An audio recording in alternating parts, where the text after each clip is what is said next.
ജ്ഞാനം പേറുന്ന ആ വാക്ചാതുര്യത്തിൻ്റെ ആ ഒരു പ്രോസിന് ശേഷം ഒരു നിശബ്ദതയാണ് നല്ലതെന്ന് തോന്നുന്നു. പക്ഷേ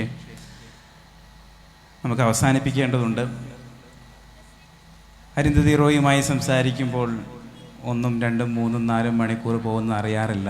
സാധാരണ വൈകുന്നേരം 4 മണിക്ക് കാപ്പി കുടിക്കാമെന്ന് പറഞ്ഞ് കണ്ടാൽ ചിലപ്പോൾ അത് ഡിന്നറിനും അതിന് ശേഷവുമാണ് അവസാനിക്കാറ്. ദ്വാരകയിൽ ഈ മണ്ണിൽ ഇവിടെ വന്ന് ഇവിടുത്തെ ഒരുപാട് കുഞ്ഞു മനസ്സുകളുണ്ട്, വലിയവരുണ്ട്. എല്ലാവർക്കും അവരുടെ കൂടെ ഇടപഴകാനും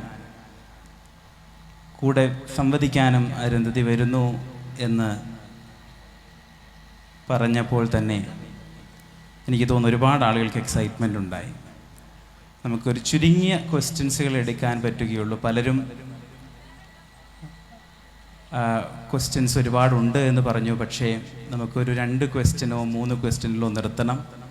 അതുകൊണ്ട് വോളണ്ടിയേഴ്സ് മൈക്ക് പാസ് ചെയ്യും. ആർക്കെങ്കിലും താല്പര്യമുള്ളവർക്ക് മലയാളത്തിലോ ഇംഗ്ലീഷിലോ ചോദിക്കാം.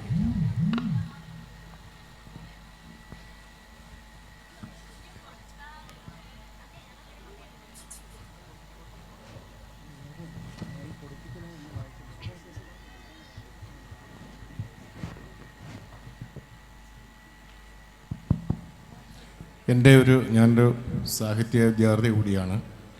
എൻ്റെ ഒരു ചോദ്യം എന്ന് പറഞ്ഞാൽ, സാഹിത്യകാരന്മാർ വരാനിരിക്കുന്ന കാലങ്ങളെപ്പറ്റി വ്യക്തമായി പ്രവചിക്കുന്നവരാണ്. ഈ കാലഘട്ടത്തിലെ പ്രവാചകന്മാരെന്ന് തന്നെ എനിക്കതിനെ സാക്ഷിക്കുവാൻ സാധിക്കും. സാഹിത്യകൃതികളെ മുൻനിർത്തിക്കൊണ്ട് വരാനിരിക്കുന്ന ഫാസിസത്തെ പറ്റി താങ്കൾ വ്യക്തമായി ലേഖനങ്ങളിലും മറ്റും ശക്തമായി പ്രവചിക്കുന്നുണ്ട്. പക്ഷേ എൻ്റെ ഒരു സംശയം ഞാൻ ചോദിക്കുകയാണ്, നമ്മുടെ ഇന്ത്യൻ മാധ്യമ സമൂഹം ഇതിനെതിരെ ശക്തമായി പ്രതികരിക്കുന്നുണ്ടോ, അല്ലെങ്കിൽ പ്രതികരിക്കാൻ ഭയക്കുന്നുണ്ടോ? അതിനെപ്പറ്റി അങ്ങയുടെ ഒരു അഭിപ്രായം അറിഞ്ഞാൽ കൊള്ളാം. മീഡിയ അല്ല, ഫാഷിസമിൻ്റെ ഒരു ആർമിയാണ് ഇപ്പം നമ്മുടെ main stream media.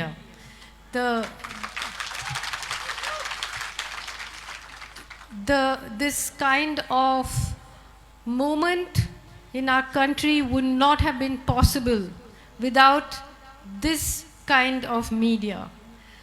And for I think 20 വർഷമായിട്ട് ഞാൻ ഒരു കാര്യം എഴുതിക്കൊണ്ടിരിക്കുക. അത് the walls between the dance between corporate capital and communalism, as we call it, and Hindutva. So one cannot perform without the other. They are partners in this game.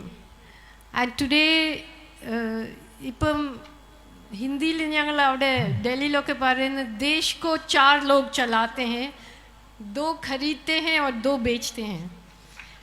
You know, meaning that രാജ്യം നടത്തുന്നത് 4 പേരാണ്. 2 പേര് വിൽക്കുന്നു, 2 പേര് വാങ്ങിക്കുന്നു. അപ്പോൾ ഇപ്പം നമുക്കറിയാമല്ലോ, the corporatization of the media started in the 1990s. So now the complete grip over the social media corporations who are completely playing the game of this government in the hope that India will provide a market. You know, so we are in a very dangerous position because of the media. We cannot look to the media to help us out of it. We have to look for an alternative media. ഒരു ബദൽ മാധ്യമത്തിൻ്റെ ആവശ്യം, അതിനെക്കുറിച്ചാണ് സംസാരിച്ചത്.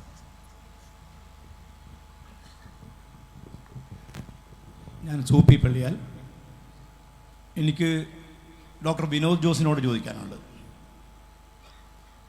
അരുന്ധതി റോയിയെക്കുറിച്ച് പറഞ്ഞപ്പം ഇത്ര ധീരയായിരിക്കാൻ താങ്കൾക്ക് എങ്ങനെ കഴിയുന്നു എന്ന് വിനോദ് ജോസ് ചോദിച്ചു. ഇതേ ചോദ്യം ഞാൻ വിനോദ് ജോസിനോട് ചോദിക്കുന്നു, ഇത്ര ധീരനായിരിക്കാൻ നിങ്ങൾക്ക് എങ്ങനെ കഴിയുന്നു? ഞാനൊരു പ്രസ്താവനയായിട്ട് പറയുന്നില്ല. ഞാൻ വായിച്ചു, ഒരു ആത്മഹത്യയിൽ ഒതുങ്ങുമായിരുന്ന ജസ്റ്റിസ് ലോയ വധക്കേസ് ഈ ലോകത്തിൻ്റെ മുമ്പിൽ കൊണ്ടുവന്നത് താങ്കളാണ്. അസീമാനന്ദ കേസ് കൊണ്ടുവന്നത് താങ്കളാണ്. തിഹാർ ജയിലിൽ വധശിക്ഷ കാത്തു കഴിയുന്ന പാർലമെൻറ്റ് ആക്രമണ കേസിലെ പ്രതികളെ അവരുടെ സത്യാവസ്ഥ പുറത്തു കൊണ്ടുവന്നത് താങ്കളാണ്. അവസാനമായി താങ്കളുടെ ഈ കൊച്ചു വില്ലേജിൽ ഇതുപോലൊരു സംരംഭം സംഘടിപ്പിക്കാൻ താങ്കൾ ഒരുങ്ങിയതിൻ്റെ ധീരത, ഈ 4 കാര്യങ്ങളും വെച്ചുകൊണ്ട് താങ്കളൊരു ധീരനാണെന്ന് ഞാൻ മുഖസ്തുതി പറയുകയല്ല, താങ്കളോട് ഞാൻ ചോദ്യം ചോദിക്കുകയാണ്. താങ്കൾ എങ്ങനെ ഇത്രമാത്രം ധീരനായി അറിയാനുള്ള താല്പര്യം വയനാട്ടുകാർക്കുണ്ട്. സുഫിക, അങ്ങനെ ഒരു ചോദ്യത്തിന് ഉത്തരം എനിക്ക് അറിഞ്ഞുകൂടാ. എനിക്ക് തോന്നുന്നു പലപ്പോഴും ആളുകൾ ചോദിക്കുമ്പോൾ, ഡൽഹിക്ക് ഞാൻ 1 വർഷത്തേക്കാണ് പോയത്. ജേർണലിസം പഠിക്കുമ്പോൾ ഇൻറ്റേൺഷിപ്പ് ചെയ്യാൻ വേണ്ടി ആണ് ഡൽഹിക്ക് ആദ്യം പോകുന്നത്. പക്ഷേ പിന്നീട് അവിടെ തുടർന്നു 1 വർഷം 2 വർഷമായി. എല്ലാ പ്രാവശ്യവും എൻ്റെ പാരൻസ് ചോദിക്കാറുണ്ട് എപ്പോഴാണ് നാട്ടിലേക്ക് വരുന്നത്. എനിക്ക് സുഖമില്ലാത്ത ബുദ്ധിമാന്ദ്യമുള്ള ഒരു ചേച്ചി ഉണ്ടായിരുന്നു. അപ്പോൾ എനിക്ക് എപ്പോഴും മനസ്സിലുണ്ടായിരുന്നു നാട്ടിലേക്ക് വരണമെന്ന്. അപ്പോൾ എങ്ങനെ ഓരോ ബോൾഡായിട്ടുള്ള ഡിസിഷൻസോ സ്റ്റോറീസോ ചെയ്യുന്നു എന്ന് തോന്നിയപ്പോൾ എനിക്ക് എപ്പോഴും പറയാനുണ്ടായിരുന്നൊരു ഉത്തരം, എനിക്ക് ജോലി പോകുമോ എന്നുള്ള ഭയം, അങ്ങനെയൊക്കെ ആളുകൾ ചോദിക്കുമ്പോൾ എനിക്ക് പറയാൻ ഉണ്ടായിരുന്ന ഉത്തരം, അതെനിക്ക് പേടിയില്ല. നാട്ടിൽ പോയാൽ പശുവിനെ വളർത്തിയും എരുമയെ വളർത്തിയും ഒക്കെ ജീവിക്കാം എന്നുള്ളൊരു ധൈര്യമുണ്ട്. അവിടെ വളക്കൂറുള്ള ഒരു മണ്ണും സ്നേഹമുള്ള ഒരുപാട് ആളുകളും ഉണ്ട് എന്നുള്ളൊരു ആത്മവിശ്വാസമാണ്. എനിക്ക് തോന്നുന്നു ഒരു സെൻസ് ഓഫ് ബിലോങ്ങിങ് എനിക്ക് വയനാടിനോടുണ്ട്. അതുകൊണ്ട് കിട്ടുന്ന ഒരു കാഴ്ചപ്പാടാണ്. 2, കർഷക ആത്മഹത്യകളോ ദാരിദ്ര്യമോ ഒന്നും പുസ്തകത്തിൽ വായിച്ചിട്ടുള്ള അറിവല്ല, അത് കണ്ടു വളർന്നതിൻ്റെ ഒരു ഗുണവും ഉണ്ടായിട്ടുണ്ട് എന്നാണ് എനിക്ക് തോന്നുന്നത്. Arundhathi ma'am, let me introduce myself. I'm Akshara Balan. ഞാൻ Farook college Kozhikode MA journalism student ആണ്. Ma'am, you write both fiction and non-fiction, and you work as an activist too. I want to ask you that, which role gives you more satisfaction? I don't work as an activist because, I think we should all understand this is a very serious thing, that this word activist is a new word. There was a time when writers did write about the societies they live in, the ideas, the things that were happening. You were a writer. You didn't have to be a writer activist. It's only after writers became commodified, it's only after writers' place became on bestseller lists at corporate literature festivals, when you became somebody who are supposed to write something to please people, to please your publishers, to sell, and then if you were not, I'm not saying my books don't sell, but I'm saying that was not my primary aim. But you don't have to be an activist to write the things I write. This is very important to understand. There's a essay in one of my collections of essays about this. It's like, I keep saying, when people call me a writer activist, I feel as if they're calling me a sofa bed. I'm just a sofa or a bed, but I'm not a sofa bed.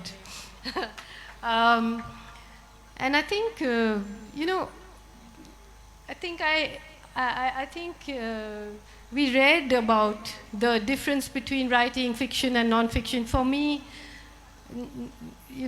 one of the things is that nothing is a choice.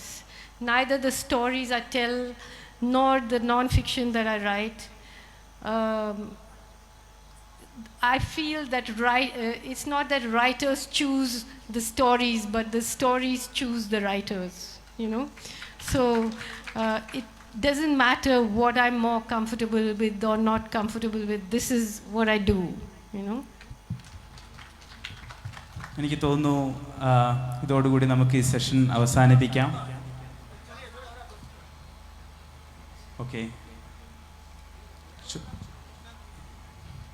Stephen Thomas Chalakkara.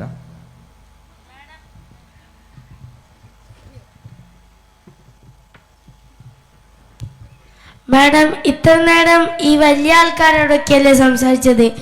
അപ്പോൾ നമ്മൾ കുട്ടികളോട് എന്ത് സന്ദേശമാണ് തരാനുള്ളത്?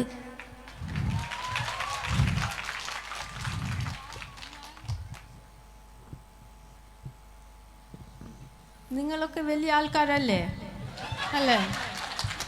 അല്ല, ഇപ്പോൾ വലിയ ആൾക്കാർ പറയുന്നൊക്കെ കേട്ട് വലിയതായി പോകുമ്പം വായിച്ച്, ഞാൻ അങ്ങനെ അഡ്വൈസ് ചെയ്യുന്ന ആളൊന്നുമല്ല. നോട്ടി ആകണം, പറയുന്നതെല്ലാം കേൾക്കരുത്, കല്യാണം കഴിക്കണമെന്നില്ല.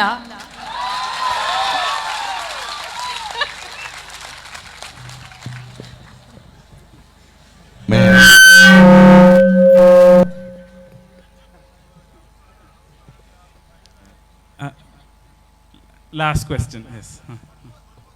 Yes, very last question. കേൾക്കാമോ? This was a fabulous evening. Thank you, both of you. Question ഇതാണ്, നമ്മൾ ഫാസിസം, നാസിസം ഇങ്ങനെയുള്ള പഴയ വാക്കുകൾ, ക്ലീഷേഡ് വാക്കുകൾ വീണ്ടും വീണ്ടും ആവർത്തിക്കുന്നുണ്ട്. പക്ഷേ താലിബാനിസം അതൊരു പ്രസൻറ്റ് റിയാലിറ്റിയാണ്. അഫ്ഗാനിസ്ഥാനിൽ പെൺകുട്ടികൾ പഠിക്കാൻ പറ്റുന്നില്ല.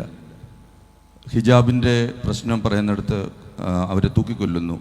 ഇങ്ങനെയുള്ള കാര്യങ്ങളെക്കുറിച്ച് ബോധപൂർവമായ, മനഃപൂർവമായ മൗനം എഴുത്തുകാരും മാധ്യമങ്ങളും പുലർത്തുന്നുണ്ട് എന്ന ഒരു സാധാരണക്കാരനായ എൻ്റെ പരാതിയാണ്. എന്തു പറയുന്നു മാം? അല്ല, മൗനമൊന്നുമില്ല, നിങ്ങൾ വായിച്ചില്ലെന്നേ ഉള്ളൂ കേട്ടോ. ഇവിടെ ഈ പ്രിന്റ് ചെയ്തിരിക്കുന്ന ഒരു ലെക്ചറാണ്, the Stuart Hall memorial lecture. അത് വയറിൽ വായിക്കാൻ കിട്ടും നിങ്ങൾക്ക്. അതിൽ താലിബാനെയും പറ്റിയും ഇറാനിലെ പ്രൊട്ടസ്റ്റിനെയും പറ്റിയും അതൊക്കെ എഴുതി വെച്ചിട്ടുണ്ട് ഇവിടെ. But I would like to end it with a small reading about fascism.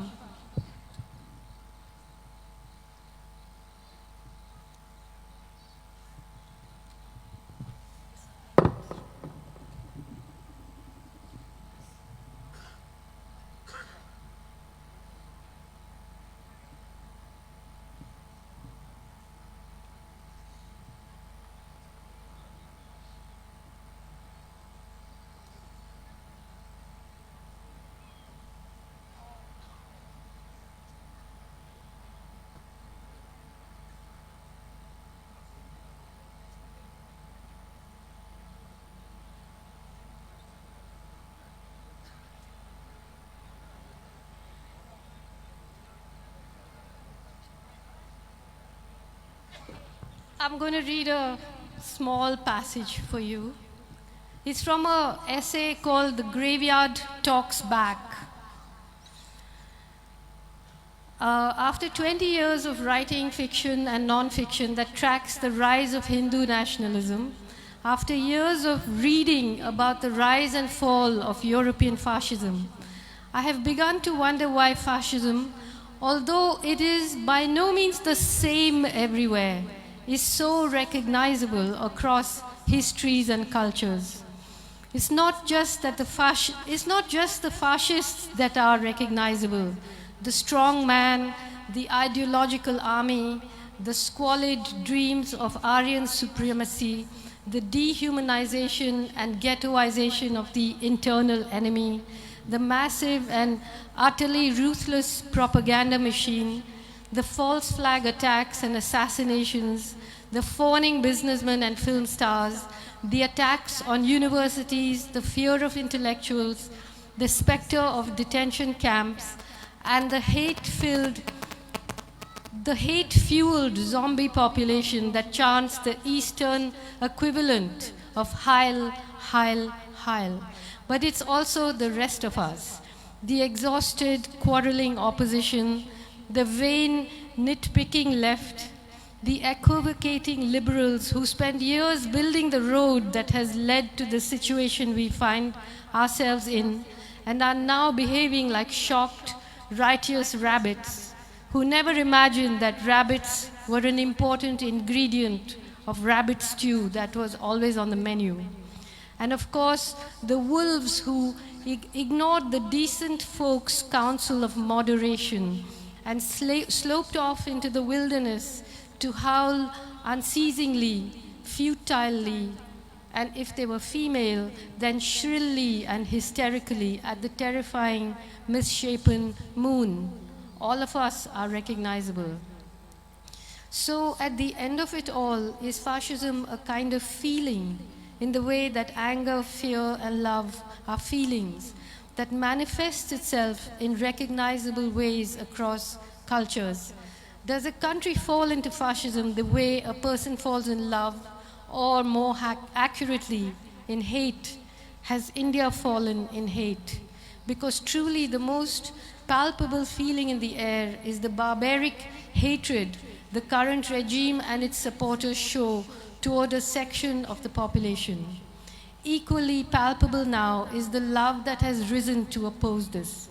You can see it, I'm talking about the anti-CA protest now. You can see it in people's eyes, hear it in protesters' songs and speech. It's a battle of those who know how to think against those who know how to hate. A battle of lovers against haters. It's an unequal battle because the love is on the street and vulnerable. The hate is on the street too, but it is armed to the teeth and protected by all the machinery of the state. So the thing is that I think in Kerala we are still slightly insulated from what is going on. If you look at it, the whole machine has been taken over. If you look at elections, electoral bonds, the media, the way voters list, the new delimitation of constituencies that's going to happen, we are just allowing the machine to take over and looking at the superficial thing, you know. And once the machine is compromised, it's too late. So here I know there are a lot of Christians who are called Krisangis, who are supporting the BJP from quietly. People, I know that it was a Syrian Christian bishop who coined the word love jihad, but they should remember that just in 1 year there have been more than 300 attacks on churches in North India. So, you know, just be very careful of what you think you're doing in this climate. Thank you. Thank you very much.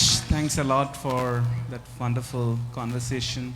And നമുക്ക് 2 session കൂടി ഉണ്ട് ഇനിയും പോകാൻ. നമ്മൾ 20 minute ലേറ്റാണ്. അതുകൊണ്ട് നമ്മളിവിടെ അവസാനിപ്പിക്കുകയാണ്. എല്ലാവർക്കും നന്ദി.